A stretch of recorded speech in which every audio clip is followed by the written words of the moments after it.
So I would like, on behalf of the INFINITECH project and the also Hellenic Blockchain Hub and Finance Innovation, Hellenic Blockchain Hub in Greece and Finance Innovation that helped a lot with the communication of this event and the organization, I would like to welcome you on this a short blockchain applications for digital finance workshop on cryptocurrencies. And I think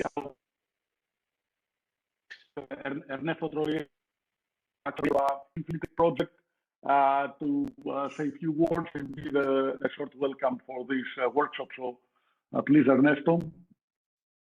Yeah, thank you, John, and good morning, everyone, and welcome to this workshop dedicated to the blockchain application for digital finance. I'm Ernesto Troiano. I'm the project manager and coordinator on behalf of a company named GFT to manage the INFINITECH project, which is an innovation action funded by the European Commission. Basically, the INFINITECH is about demonstrating innovative solution in big data, AI, IoT, and also blockchain technologies. We have more than 15 pilots, demonstrators, tens of use cases that will be approached with the state-of-the-art technologies and methodologies. That what is the project about. I will invite you also to have a look at our communication, the website, and everything. INFINITECH is a joint effort of more than 15 partners from ICT and end users in the finance sector. So we are specifically dedicated to the finance and insurance sector, and we will try to solve this problem, boosting this new technology, mainly blockchain. So today we have a representative from our project and also expert from the blockchain domain, and I welcome all of the speakers and also the attendees to really enjoy this workshop and to feedback us. So please participate, please ask questions, please raise questions and your hands. You have all the tools, and we will ask you to fill a form in order that we will get your feedback about this workshop that will help us to better tailor our project. So thank you very much. We'll leave the floor to John and the other speakers that they will introduce themselves, and I really wish you a joyful also workshop. Thank you all. Bye. John, again, back to you. Thank you very much, Ernesto. You're welcome. Thank you very much, Ernesto. I will try to give a very short introduction to the topic.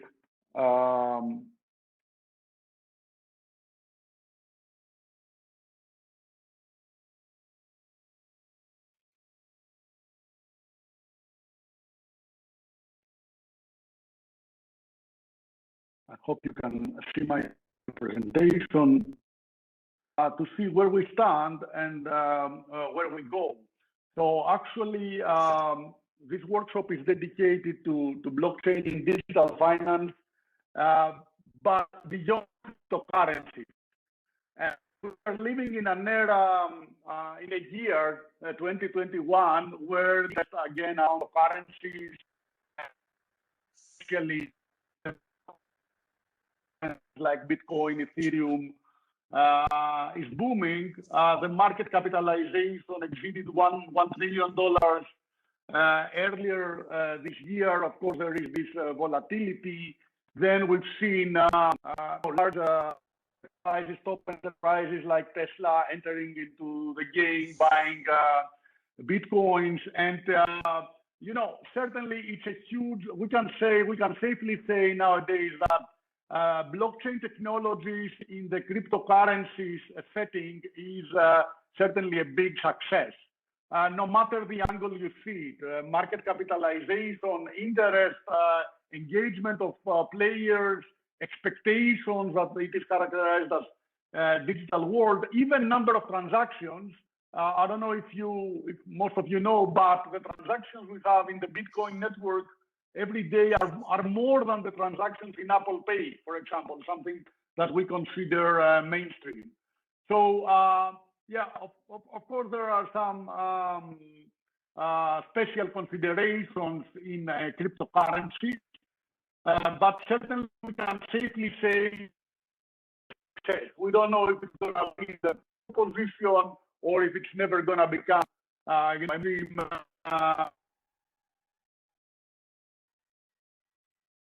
for storing value or for doing transactions. But in my opinion, it doesn't matter. It is already a success, even if it never gets to the pole position.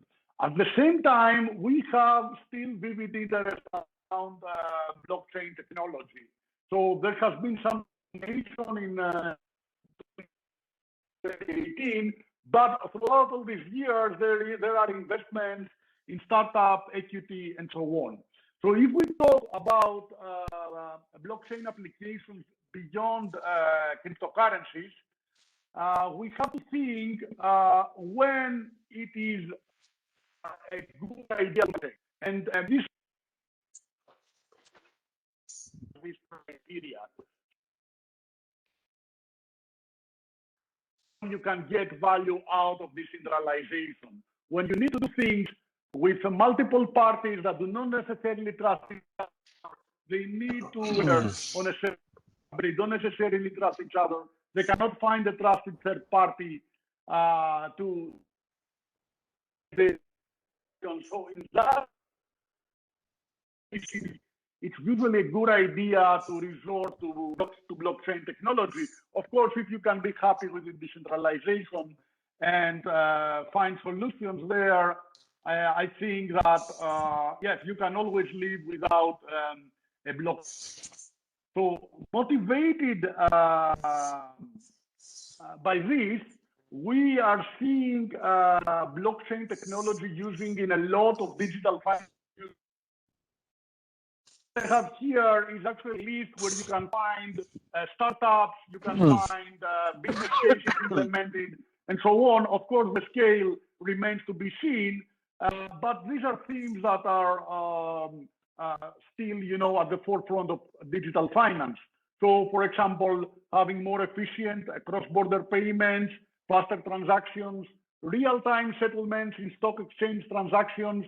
I want to remind you, all of you that are in this sector, we have a lot of people here from banks that during the previous month we had this, GameStop Robinhood case. Remember, with the intervention of the regulators.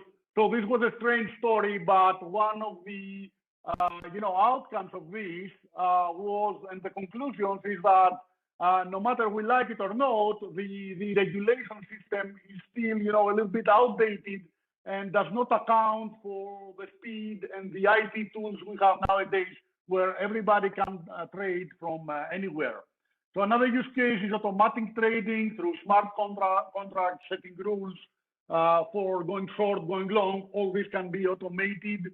There are use cases on crowdfunding and initial coin offerings without third party, like we have Kickstarter or other companies.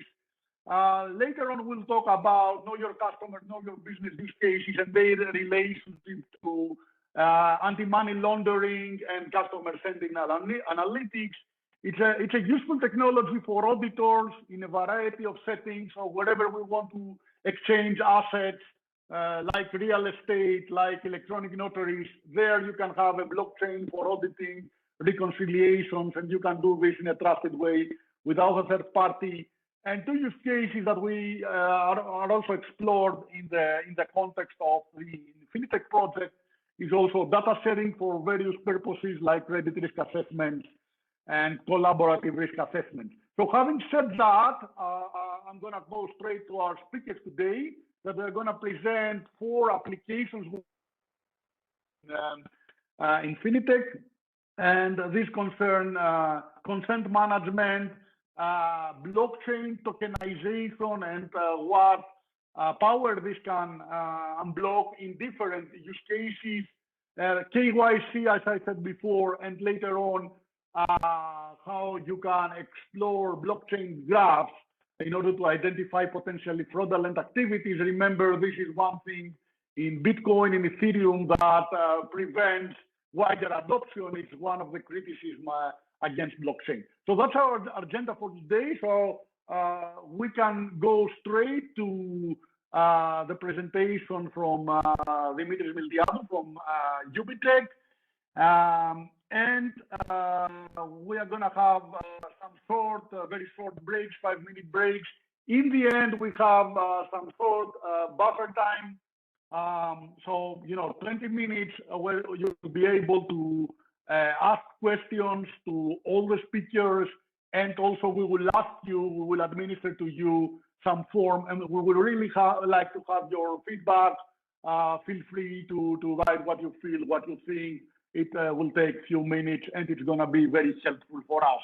And maybe in the end, we will tell you about some other workshops on digital finance that we have in our series.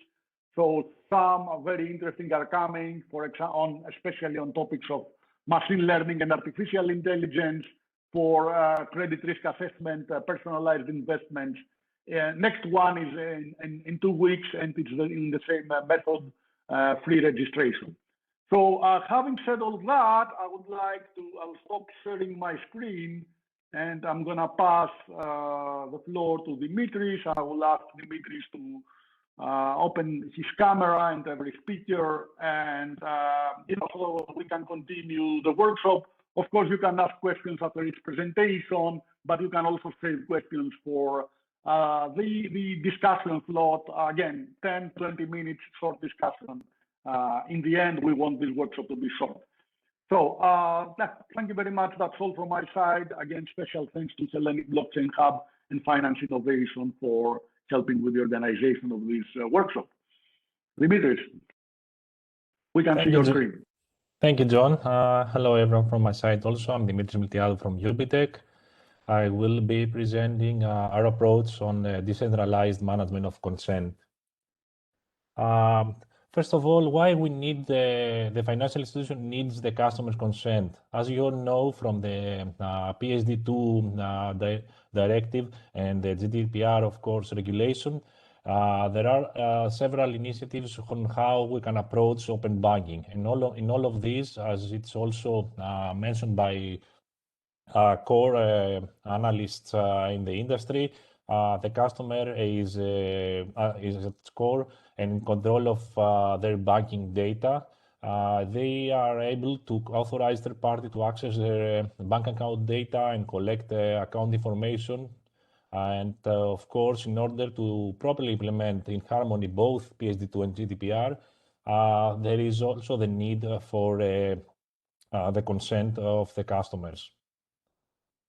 So what is consent management? Consent management is the process of managing consent from the customers in order to process their personal data. It involves the tracking, monitoring, and management of personal data lifecycle from the moment of opt-in to data erase in accordance to GDPR.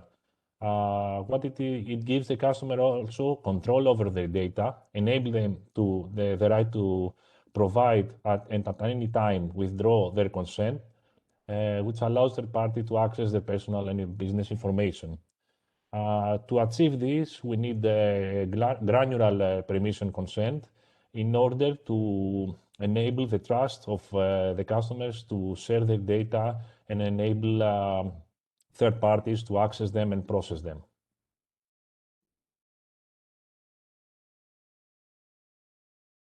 When it comes to the digital consent management system in the industry, there are three major, let's say, if we could say, types. The first one being a standalone and centralized consent management system that acts as a standalone application, and it provides all the functionalities around the consent management lifecycle. Another type is the one being a centralized system, but integrated with existing organization systems like CRMs and utilizing the resources of these existing organization systems.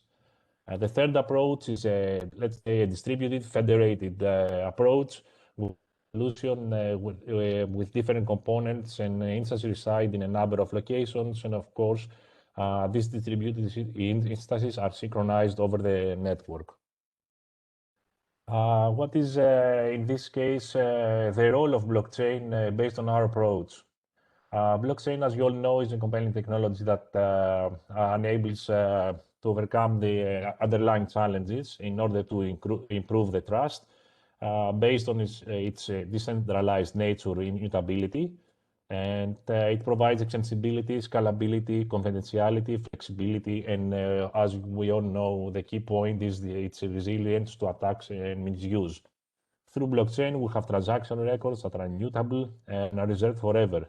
This enables the full transactional history that is maintained, and all records are cryptographically secure. So what is blockchain bringing to our solution is that it guarantees the integrity, transparency, and trustworthiness of data. Our solution is a decentralized blockchain-enabled consent management mechanism that it will enable the customers to share their consent in order to exchange and utilize customer data across different banking institutions. It enables the financial institution to effectively manage and share their customers' consent in a transparent and ambiguous manner.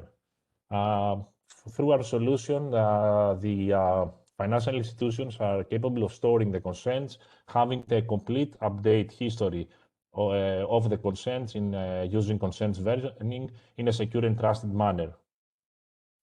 Now I will just want to focus on two basic and two core scenarios that our solution can be used. And the first one is about the consent management lifecycle management.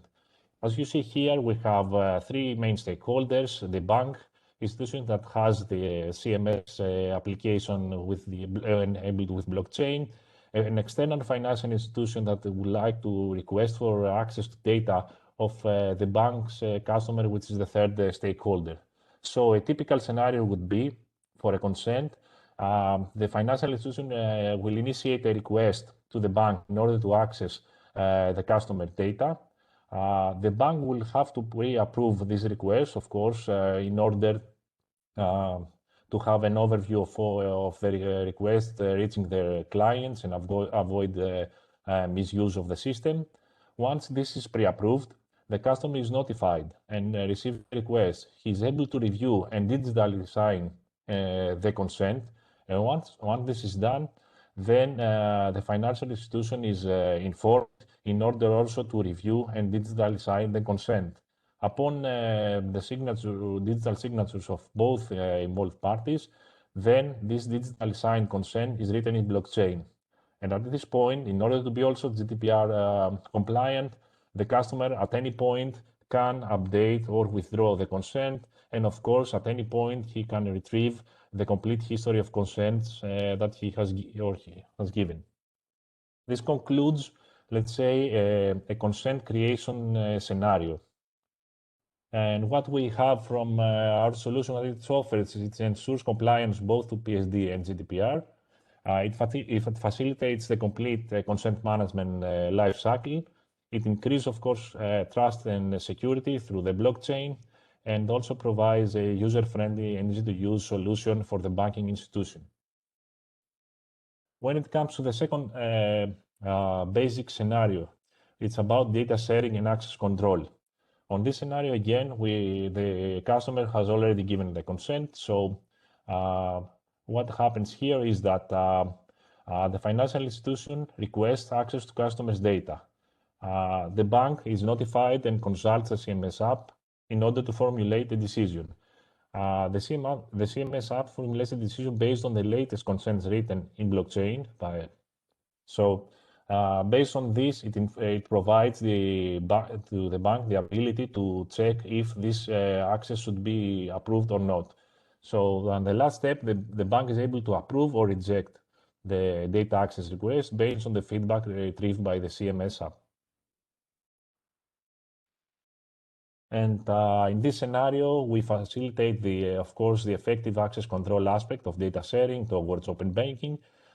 We enable the options for industry collaboration in innovative services, financial services implementation. We lower the barriers of secure data sharing, and we improve the data accessibility in a trusted manner. That's all. Now I will switch my screen to perform a short live demo of our solution. Give me a second to switch. Again, give me a second. I will have to share again, but this time I will have to share my screen.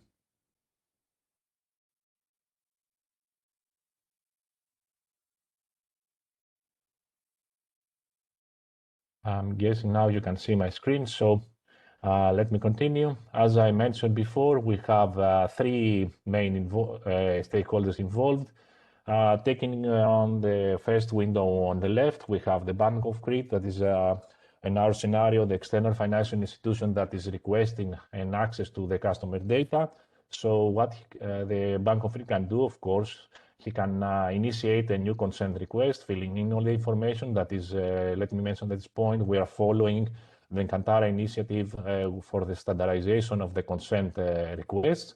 So all the information for the consent are provided to the banking institution. At this point, as you see, there are different statuses. This request will reach the bank in order to pre-approve before this consent is then forwarded to the customer.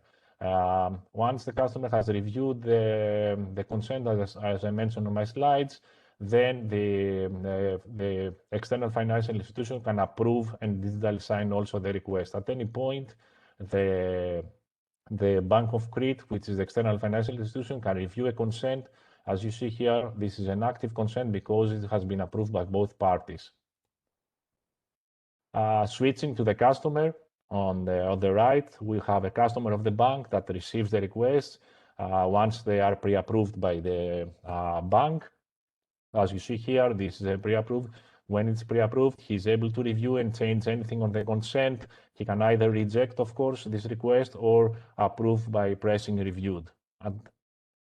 And of course, he can see the whole list and retrieve at any point any consent. Now, the third part is the, of course, involved stakeholders. In our scenario, the Bank of Greece, which is the bank receiving the request from external financial institutions. They can have an overview of the whole, the list of consents as received for their customers. They are able, of course, for the ones received to pre-approve and then reach or reject, of course, and then reach the customer. They are able to see all the consents for all their customers by any external financial institution and for any customer. And when it comes to data sharing access control, at this point, several options are given to the bank, as for example, searching for a specific consent. I'll do some example here, quick example. So this is retrieved.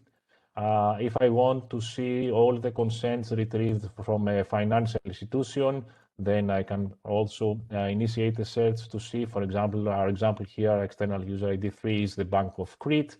So I see all the consents for all my customers retrieved. Then if I need to see for a specific customer, I can also search for the consents for a specific customer.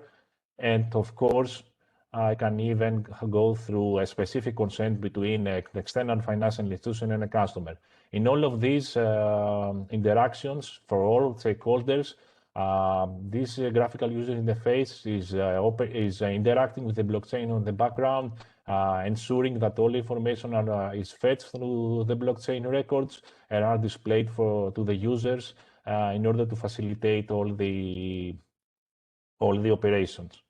That's all from the demo. Also, I think now I can pause for some questions.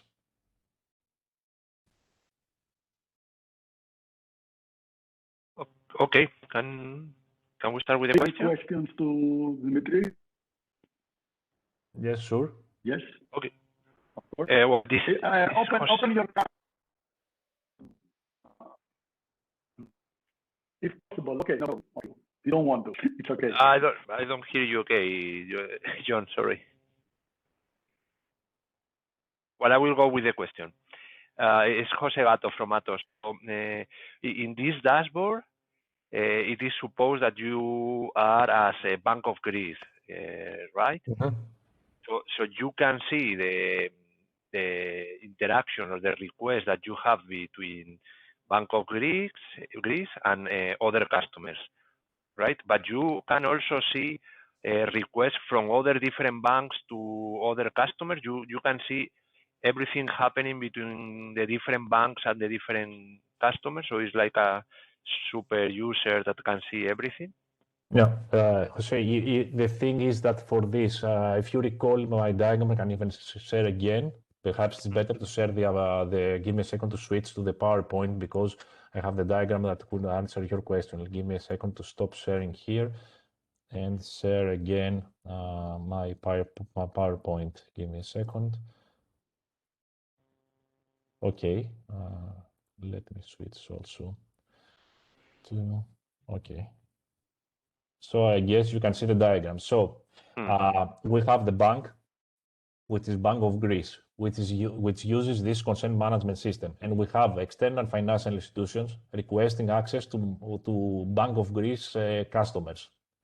So in the screen that showed on the list, I can see all the requests from any financial institution that has requested for my customers.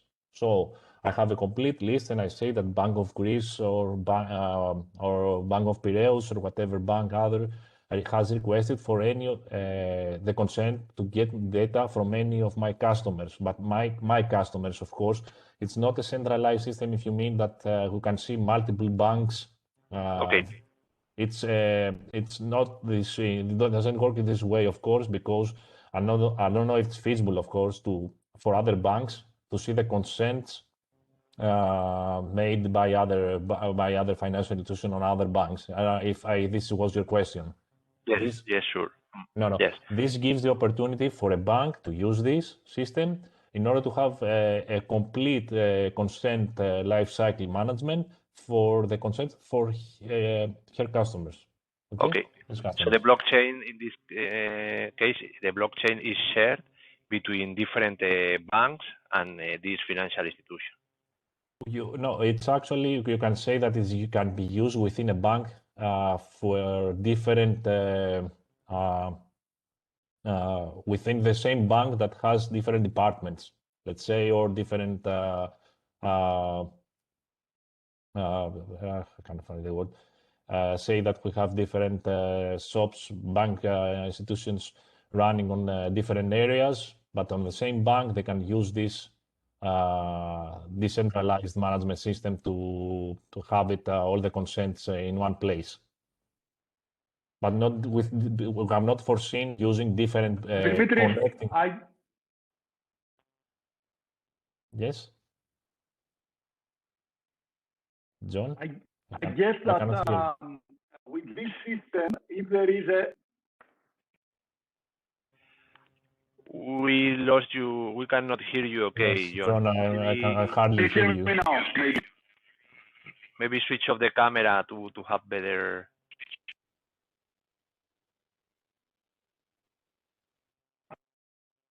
Maybe better. Seems so.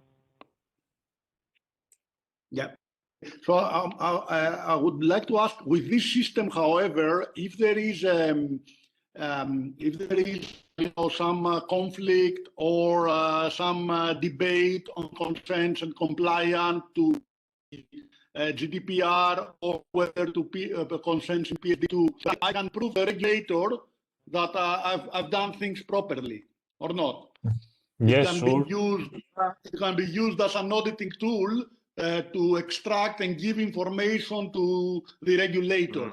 So, for example, you can say that, okay, this customer gave me this consent, and this is written on the blockchain. So this is one question, and another on the same that I would like to ask.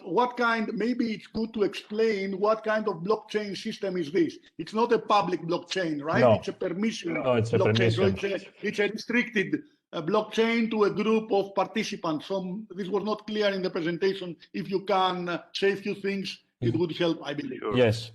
This is a permissioned, let's say, network, blockchain network based on Fabric, as you said. So the idea is that the nodes will reside on different shops of a bank, but of the same bank.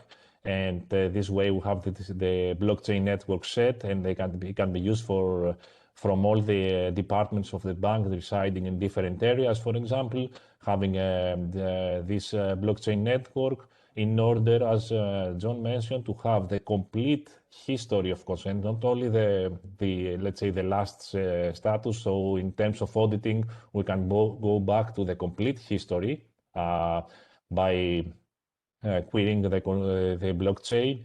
And also in terms of when it comes to a new data sharing request, as I also explained, at any point, immediately we can formulate a decision if there is a consent, an active consent between the customer and the financial institution asking for the customer's data in order to give them access. So this is this of course solves all these issues and in a trusted and secure manner.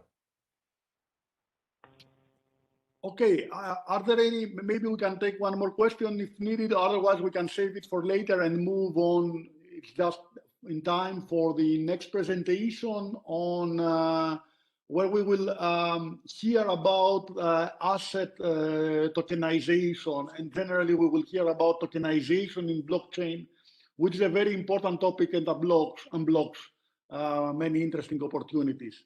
So I don't know if there is any other question at this point, or if we can save the question for later and go on the tokenization presentation. Thank you, Dimitris, anyway. Is there any question from the audience? Okay, so let's move to the next presentation by IBM, Fabiana Fournier. Fabiana. Thank you, John. I will start my video, and also bear with me 1 minute, and so I can start with a short movie that will give an overview, let's say a glance to what we're doing in the scope of the INFINITECH project. So let me share 1 second.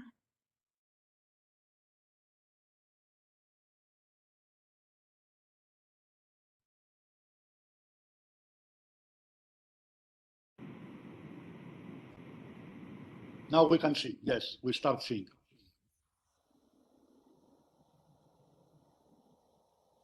Great. We're going to explain how tokens and blockchain are transforming fintech.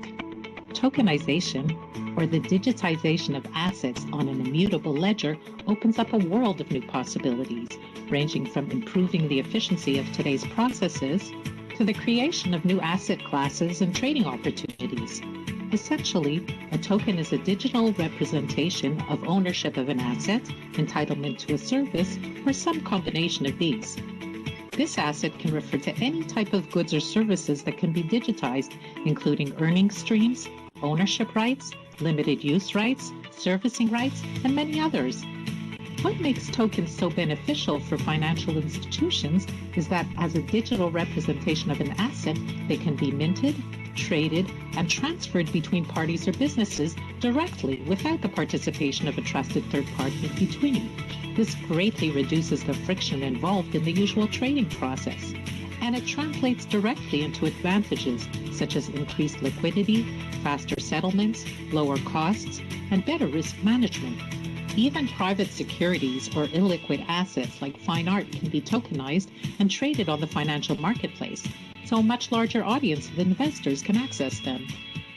INFINITECH is an EU-funded consortium aimed at bringing blockchain tokenization to insurance and financial organizations. Here's why. Today, most financial assets use centralized control. Everyone has to trust the controlling entity 100%. This renders your company vulnerable, inefficient, and prone to risk. Ideally, the control over financial assets should be decentralized, like blockchain. With blockchain, there's no centralized control or trusted third party required. The data is append only after consensus and is tamper-proof and immutable. Every participant holds a copy of the ledger, and provenance exists for every transaction and asset. There are several kinds of blockchain. permission blockchain is one kind that's closed and not open to everyone, making it especially relevant for enterprises and financial institutions. Any organization joining the permission blockchain needs to be explicitly admitted as a stakeholder of the blockchain network. Hyperledger Fabric is a permissioned open source blockchain developed by the Linux Foundation and is considered the leading blockchain platform for enterprises. It's also the platform that was chosen by the INFINITECH consortium. The problem is, or was, that the Hyperledger Fabric didn't have native functionality to support tokens and the digital trading of assets. The thing is, blockchain is a natural platform for tokenization because of its innate features. A solution that combines blockchain and tokenization gives us all the advantages of a financial ledger that is immutable, has no centralized control, and uses a chain of transactions that can't be tampered with. For this reason, it's the perfect basis for implementing a token marketplace where all the transactions and account balances are securely stored and accounted for. The INFINITECH project built a layer on top of Hyperledger Fabric to enable simple and secure tokenization for insurance companies and financial institutions. To make things compliant with a token economy, we added functionality to meet the ERC20 standard for financial tokens. As a result, our platform allows any enterprise to mint tokens, trade them and transfer tokens, keep track of the balance, and ensure no double spending. Let's look at what you can do with tokens on blockchain. Your business can use the INFINITECH tokenization solution to trade and transfer tokens on the stock exchange. For example, say Bank A has 3,000 coffee bean tokens, and Bank C has 5,000 salmon tokens. Based on its value in the token economy market, Bank A can trade 2,000 coffee bean tokens for 1,000 salmon tokens. Your business can also save company data or analytical insights from data on the chain and trade it or sell it for tokens in the data marketplace. Here you can see Bob's company selling information to Alice's company for the equivalent of $1,000. In short, blockchain brings decentralization, trust, transparency, non-repudiation, and security to your financial processes. Tokens enable the selling and trading of any assets in the chain, allowing for faster and cheaper transactions, greater liquidity, better risk management, and the ability to exploit the benefits of blockchain. Hyperledger Fabric is now equipped to offer tokens on top of it, giving you all of these exciting advantages. Contact us to find out how tokens can bring your company added value.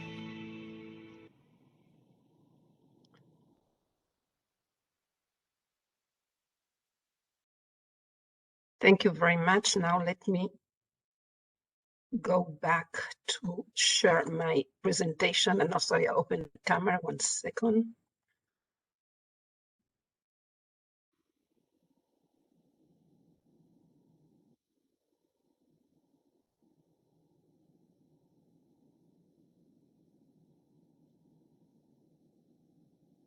So I hope you can see now my presentation. Hello again. This is Fabiana Fournier from the IBM Research Lab in Haifa. And together with me participate in the INFINITECH project, Ina Skarbowski and Wael Sharma. And in the next 15 minutes, I will try to give you some examples of what we can do with tokens, and also talk a little bit of one of the applications we are currently working on in the scope of the project. So I hope that the video that we have just watched gave you some insight on the potential that tokens bring to the financial market. And let's see what we have actually done. As you have also heard from the movie, we started with the implementation of the ERC20 standard. The ERC20 standard is the most popular and prevalent token standard. It provides 6 functions and 2 events. The functions are the following ones. I will very briefly go over them, and then I will bring examples to show what we can do. So first of all, the first function is the total supply, which returns the amount of tokens in existence in the network. The balance of returns the amount of tokens existing for a certain account or address. the transfer is the most basic function which enables to move tokens from one account to another. And then we have three functions that combined together enables us to transfer tokens from one account to another by a third account. We first approve an allowance from one account to another. Then the allowance will return the number of tokens that an account is allowed to spend on behalf of a third account. And then we can do this transfer from the allowance to a third party in the chain. So these are the 6 functions inherent in any ERC20 standard. We also added the mint function, which is not part of the ERC20, but it enables us to create new tokens. And then we can play with them, and these new tokens are added both to the total supply of tokens and to the balance of the account that minted the tokens. Not any peer can mint tokens, only the organization with a minter role can mint new tokens. So let's start with simple examples, and then let's see an application. So first thing, let's create some new tokens. Let's assume organization 1 wants to mint 20,000 tokens. Let's assume we have the blockchain network composed of 2 organizations, organization 1 and organization 2. As I said, we first need to check that the organization 1 has the minter role, otherwise it cannot create new tokens. Let's assume organization 1 indeed has the minter role. Then we invoke the mint function with 20,000 tokens. In the blockchain, and the supply will let us know that we have a total of 20,000 tokens in the network, also doing from the organization. However, if we take a look at the balances of these 2 accounts, we will see that only organization 1 owns the 20,000 tokens that it minted, while organization 2, in the meantime, owns only 0 tokens. Step 2, let's transfer tokens from organization 1 to organization 2. As I said, this is the basic transaction that enables us to trade assets on the blockchain network. So we invoke the transfer function with the organization 2 address and the amount of 1,000 tokens. Calling the balance of for organization 1 will let us know that it now owns only 1,900 tokens. The 1,000 tokens were added to the balance of organization 2. And this is shown by the balances of both organizations.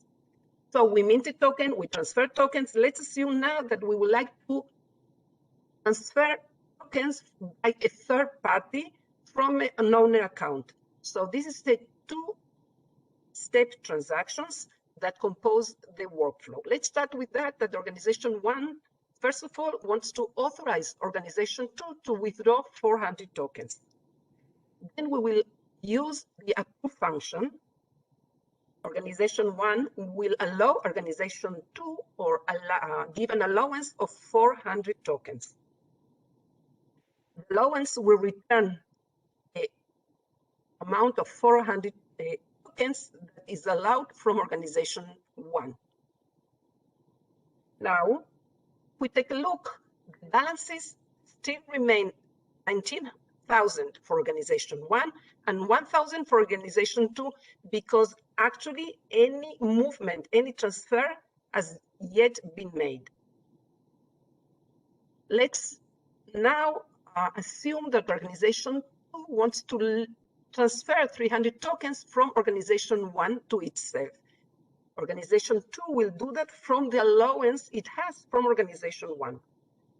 So we will invoke the transfer from a function, and the balance of will return as the amount of 1,300 tokens that organization 2 now owns, while the 300 tokens were deducted from the organization 1 account.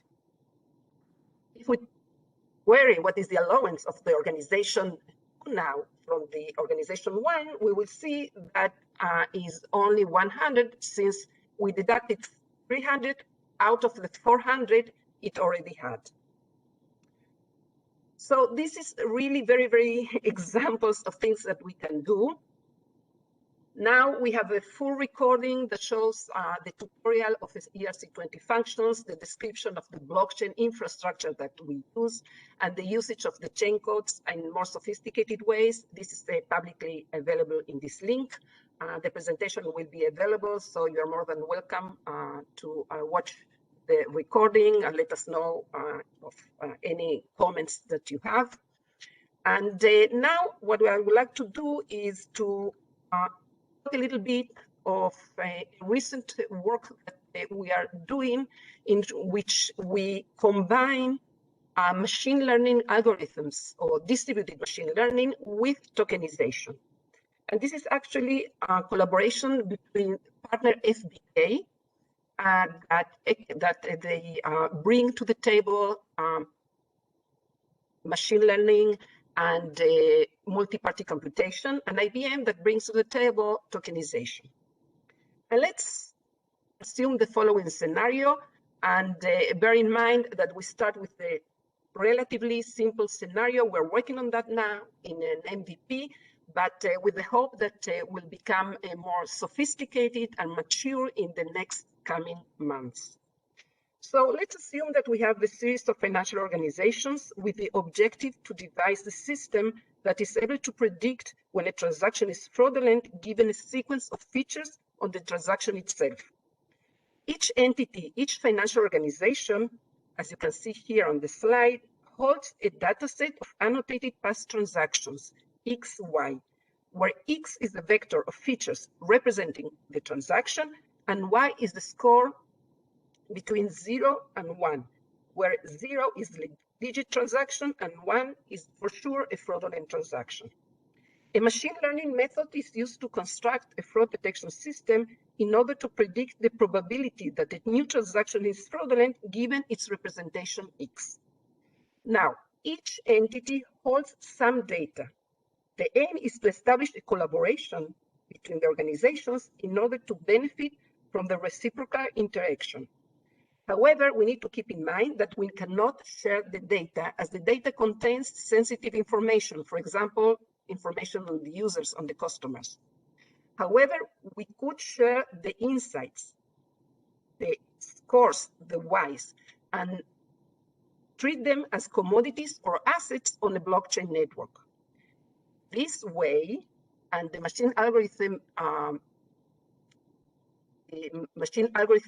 works in a manner that iteratively, so at each step it can gain more or improve its accuracy by including more insights to the algorithm.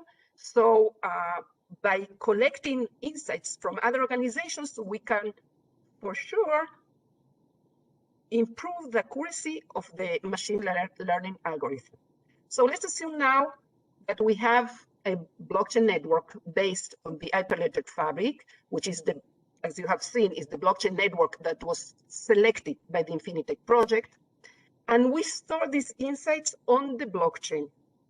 This assures that we have full traceability and provenance of these insights and the usage of the insights. Now, let's assume also that we have a data marketplace in which organizations can buy and sell insights. The tokens will enable this trading of insights. We will reward organizations for sharing their insights based on some kind of functional model, and we will deduct tokens from organization that uses another organization's insights. How we will do that? We will equip the Hyperledger Fabric blockchain that we are using with 3 conceptual modules. We will first have what we call the data policy framework. These smart contracts will enable the specific organizations to be able to specify to what other organizations they are willing to share the data, the insights. What are the rules to be able to see the Ys, the insights? This will be the data policy framework. The data usage audit will give us a full trace of all the usages of all the insights, while the tokens management will enable to manage accounts for token accounts for each of the organizations. And then whenever an organization would like to buy an insight in the data market, first of all, we'll check that this organization can indeed buy that insight according to the policies in the data policy framework. Once it assures that the organization can proceed, then it will make this transfer of tokens when we will reward the organization for bringing the insights and deduct the organization for buying the insights. So as I said, this is something that we're currently working on, and I hope that next time that we will meet, we will have the MVP that we'll be able to show. And with that, I think this is more or less what I wanted to say, and I'm open to questions.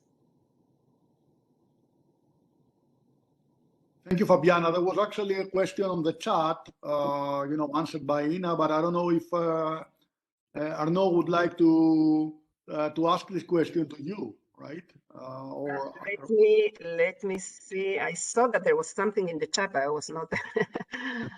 But yeah, it's whether the tokens are distinct or you can have different types of tokens in the exchange. Okay, so the ERC, I don't know, probably this is what Ina I also answered, so I apologize for the repetition, but ERC20. Maybe you can read the question, right, first? No, let me see. I'm just, I assume it's whether it's fungible tokens, yes. So the ERC20 standard is only for fungible tokens, but we're also collaborating with BOUN, and in the next months, we will be able to extend the ERC20 to include the ERC1155, which also treats non-fungible tokens. Meaning, for example, for gold or for art, so these are not interchangeable. You cannot exchange a piece of art for another piece of art. These are not equally the same. So in the meantime, we're working with fungible tokens. The ERC20, as I said, is the simplest and the most straightforward standard, but we will be able to also exchange non-fungible with non-fungible tokens, I hope, in the near future. And I hope this answers the question. Okay, very good. Clear enough. Are there any questions from the audience? Otherwise,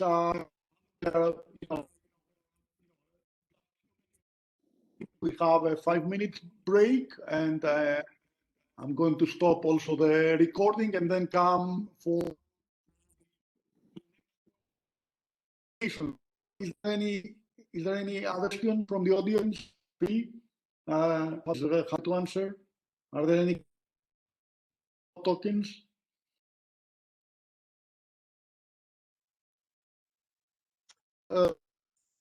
Very much, Fabian. Thank you. I suggest that 5 minutes break, or yes, we are back 11 CT for the second of the work. I'm going to stop the recording, and I'm going to.